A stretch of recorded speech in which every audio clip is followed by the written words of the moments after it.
هەر لە کۆنفرانسی کوردناسی تەنیا بابەتە مێژووی و ئەدەبیەکان و هونەرەکان نییە کە قسەیان لەبارەوە کراوە، بەڵکو بابەتی زۆر لایانی دیکەی کللتوریش هێنراوەتە نێو کۆنفرانسەکەەوە کە پەیوەندیدارن بە مەسەلەی کوردەوە. بۆ نمونەیەکێک لەوانە بابەتی سەماکردنە، دانسی وڵاتانی دیکە تێکەڵاوکردنی بە دانسی کوردیە. جا خەڵک هەیە لەو پەڕی دنیاوە کە بە فڕۆکە 14-15 کاژێرە تاوەکو پێیەگەی هاتۆتە یەکێک لە بەشەکانی کوردستان، کوڕ و کچی کورد فێری دانسی وڵاتەکەی خۆی و تێکەڵ بە دانسی کولتوری خۆی دەکات، لەگەڵ بە دانسی کوردی دەکات، ئەوە دوایەوە ینی نمایشیشی دەکەن. ئەوە جۆرێکە لە تێکەڵاوبوونی کللتورەکان. ناتالی گۆنزالێس دی ئۆلیڤەرا ئەم خاتونەیە کە خەڵکی بەرازیلە لە ساو پاولۆ گەورە بووە، 4-5 ساڵێک دەبێت لە قامشلۆ لە دێرێک لە هەندێک لە شارەکانی دیکە ڕۆژاوی کوردستان ئیشی کردووە و لەوێ ژیاوە و تەنانەت ئەوەندانی لەگەڵ کووردا تێکەڵ بۆ ئێستا ناوێکی کوردیشی بۆ خۆڵ بژاردووە. ڕۆژدە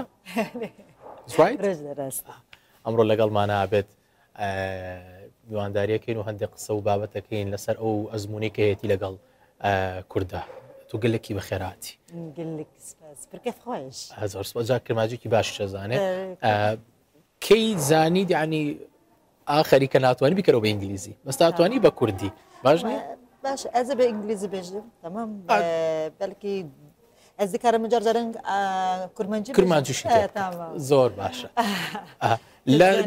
ناوێ من ناتالی ئەژ برازیلیەمە ڕاستە ئەس هاتم ڕۆژاوا 2022 ji ber ku çima ne satim hemî pirsî çima tu hat rojava çima ke ji Brazîlî Latin Amerika lewê çûn zanî şwêne gênavî Rojava heye. Lê tu dizanî How did you hear about Rojava? Wow, I read a reportage about باشە من راپۆرێک دەربارەی ڕۆژئاوا دەخواند ji ber ku min li ser jinekek ku ji bo azadiyê xebat dikir lêkolîn dikir min nûçeyên derbarê wan jinên ku şer dikirin û li dijî faşîzmê li ber xwe didin birêxistin karbûn û xwendin mînak wan li dijî Daişê şer dikir gava min ew xwend ez metmayî mam min got wow ev di sala 2017 de bû. Ez jinekê nas dikim navê wê Alina Sanchez bû. Ew ji Arjantînê ye wê li wir di gelê Kurd û jinên Kurd şer dikir. مەبەستت ئەوەیە کە بەشێک بوو لە یەپەگە؟ ئەرێ ئەو بەشێک جێ بوو ئەو شەهید بوو و ez bi vê çîrokê matmayî mam û min dest bi xwendineke zêdetir kir. Li Brazîlyayê em zêde nûçeyan derbarê Kurdistanê da bi dest naxin. کەواتە تۆ لە بەرنامەی تەلەڤیزیۆنی و راپۆرت و ڕێپۆرتاژەوە ئەرێ شتت لەبارەی ڕۆژاوا وەزانیوە. ئەرێ bi vê awayî yekem carek û min xwend min got gelê Kurd çi ye. Min berê qet ev nebihîstibû Kurd. Min nedizanî. Di heman demê de ku ez matmayî mam, ez pir kêfxweş bûm, got min tiştek derbarê jinên Rojhilata Navîn ên ku ji bo azadiyê tê dikuşiyan bihîst. Çimkî ji bo me yên ku ji Amerîkayê latînin em wisa dibihîsin û dihêzirin ku li Rojhilata Navîn jin nikarin vî karî bikin ew neazadin. Lê piştî got min raporek derbarê jinên pir bihêz da xwend min ev yek zanî bûm.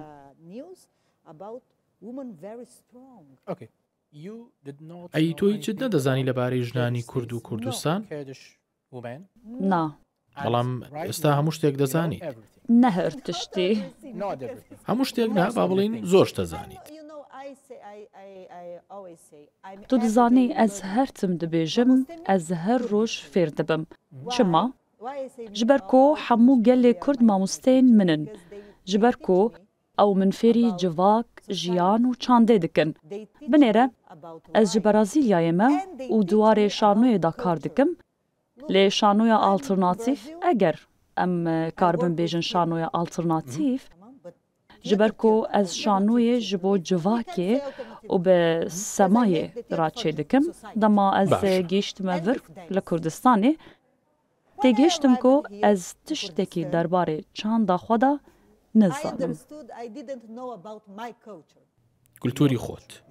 اره جبركو از برازيليا ما مالباطا مج إيطاليا برتغال و إسبانيا لنافي من بنيرة غونزاليس إسبانيا أوليفيريا برتغاليا مالباطا من إيطالي فرنسية أو نبدا خوزا خوهاتنا برازيليا لي بيغاف معنا جبو جياني هاتنا پشتی گلی برازیلیایی گلی رسن گو مروین منه نج گلی رسنین برازیلیایی نه پشتی کو اوروپی گیشتن امریکای لاتین وان همو چند رسن کشتن زمان من پرتغالیه گو یه پرتغالیایه نه زمان رسن یه برازیلیایه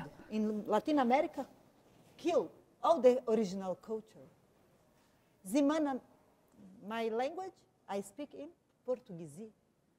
تو دزانی چند زمان لبرازیلیای هنه؟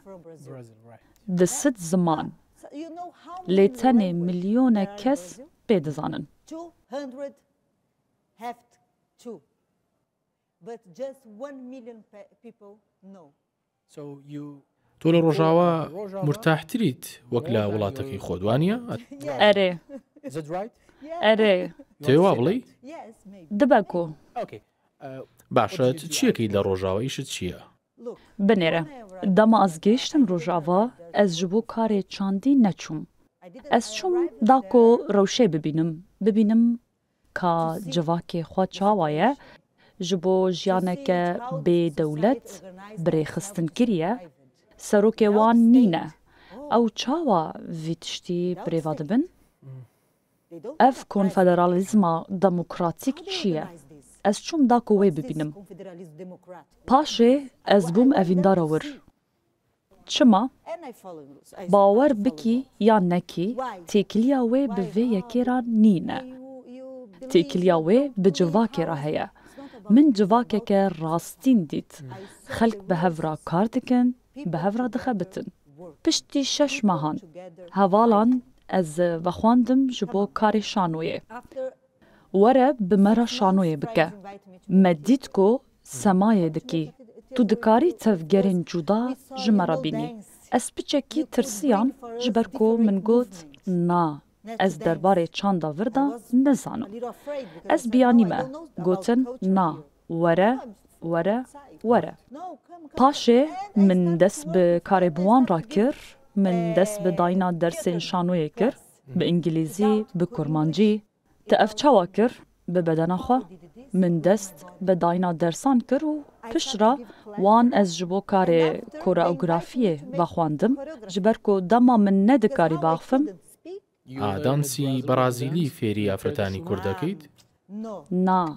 نا بنێرە هەنێکی جودایە وەکی من گوت من دەربارێ چاندا خۆدا نەدزانی ئەس لە بەرازیلیایە سەماکارم لێ من سەمایە بالێ کلاسیک کریە من 10 ساڵان بالە خواندیە حتا نەهاژی ئەس سەمایە باڵەیە دکم لێ نکارم باڵەیە لە ڕۆژاوای پێشکەش بکەم تێکلیا وێ بوان را نینە جێ حەز ناکەن و ئەس جی ناخوازم وان فێر بکەم چ جۆرێکی دانسیان فێرەکەیت؟ من چاوا کرد ئەس هەموو تەکنیکên ku berê fêrî wan bibûm ji bo amadekirina laşê wan bikartînim mînak ji bo vekirinê û ji bo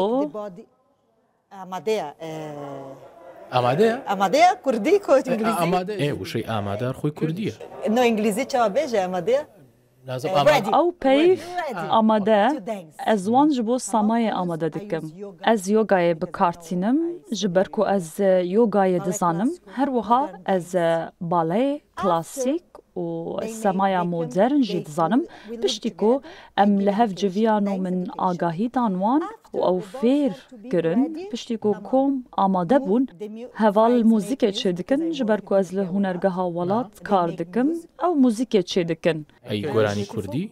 اره هر تشت کردیه هیچ گورانی چی کردی زانید؟ جمن نخوازه بستریم اره از هنرگه ها ولات را کار دکم از جحمویان حزم چه گورانی گزانید؟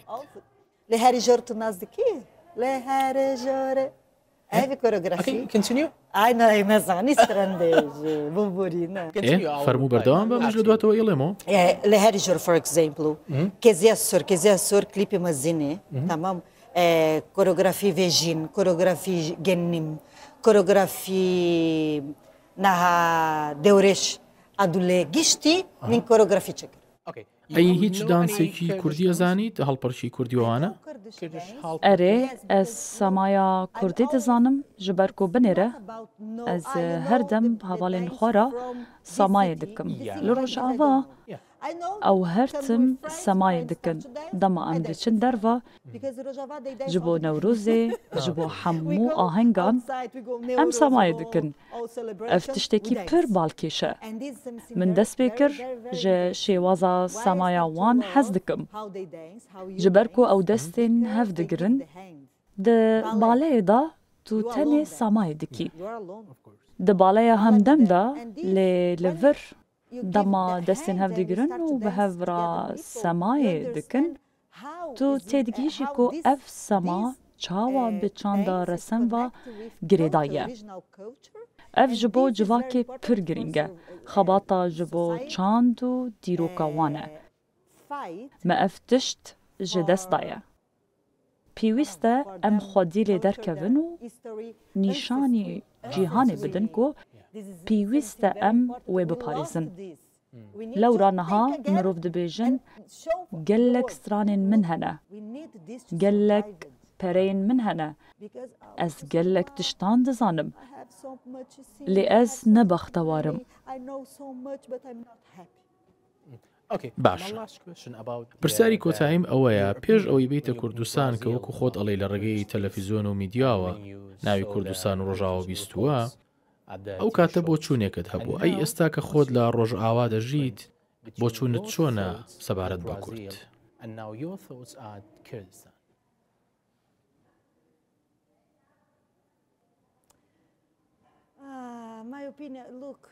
dema min dest bi fêrbûna derbarê Kurdistanê kir ez ne tenê derbarê Kurdistanê fêr dibûm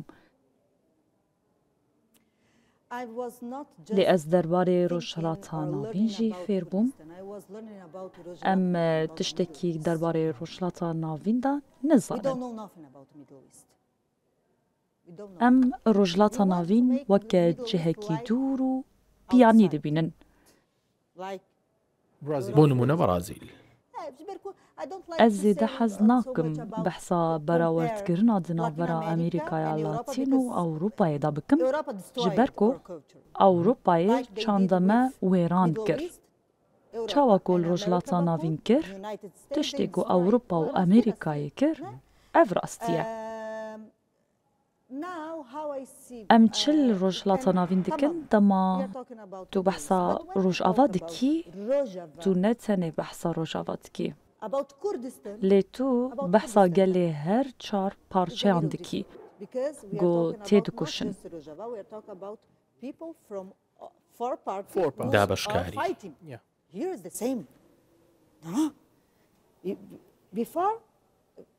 her kes dizane ku welatê Kurdan nîne berê dihate fikirîn ku niştîmanê Kurdan nîne piştî şerê cîhaniyê duyemîn Kurd parçe kirin لێ یەک دێرداوم پێ بڵێ چۆن خەڵکی کورد دەبینیت لە هەر چوار پارچەکە ez zêde nizanim ji ber ku ez tenê li Rojava bûm ئادەزانم تۆ لە ڕۆژاوا بوویت و لێرەش بووی لە باشوور şêniyên Rojava û Bakur hinekî ji hev cuda ne جبرکو ایدئولوژیا روجاوا جودایه پێویستە ئەو لەسەر ئیدئولۆژیا خوا پر خۆرت بن داکۆ بژین جبرکۆ کە توارا سووریەیە پر دژوارە ئەم نەتەنێ بەحسا ڕۆژاوا دکن ئەو دناوا سووریەیەدانە ئەم دەزانن کۆ گەلێک ئاریشە لور هەنە لەگەڵ ئەوەشدا تۆ باشیت مرتاحیت لە ڕۆژاوا ئەرێ دەما ئەس دەچم ڕۆژاوا ئەس خوا باش و ئەو لە هیس دکم جبەرکۆ جڤاک بمەرایە ئیدۆلۆژی لە هەر دەرێ وەکەوە نە لە جەم هەر کەسی لێ بگیشتی وەکەهەوە تشتێ هەری گرنگ ji bo wan bi jiyan berxwedan çand û demokrasiyê ve girêdayî ye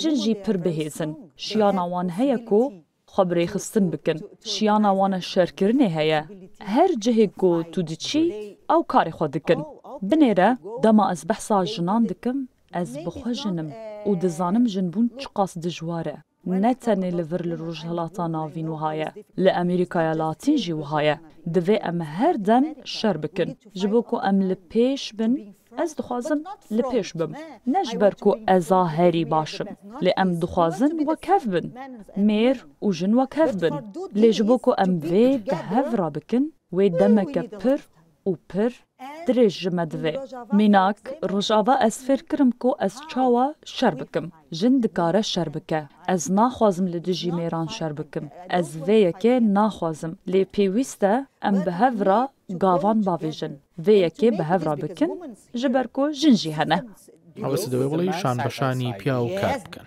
ئەرێ مل bi milê hev ji bo kirina vê dem ji me re lazim e ناتالی گۆنزالیس ئەکتەر و شانۆکاری بەڕازیل زۆر سپاس gelek spas herkeftin ji bo me ez pir kevxweş ez li vêr pir me بەحافیزی بۆ ئەو کامەرایە بکە tamam gelek spas ez dubare gelek spas ez pir kevxweş ez hatim Sulêmanî bajarê pir xweşik e kurdiş ez pir hez dikim em ê dizanî دەست ez pir hez dikim ji ber ku mirovê baş e em dêjim kî ji derve dêjê Kurd dilê pakêjî دڵە پاقیش dilê pir pakêjî ev ê giring e زۆر زۆر سپاس بەخێر بێت